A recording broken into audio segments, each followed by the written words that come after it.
ஆத்துமாவே கர்த்தரை ஸ்தோத்தரி, என் முழு உள்ளமே அவர் பரிசுத்த நாமத்தை ஸ்தோத்தரி. என் ஆத்துமாவே கர்த்தரை ஸ்தோத்தரி, என் முழு உள்ளமே அவர் பரிசுத்த நாமத்தை ஸ்தோத்தரி.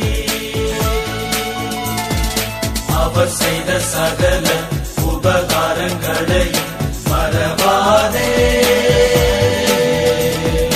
அவர் செய்த சகல உபகாரங்களையும் மறவாதே, அவர் செய்த சகல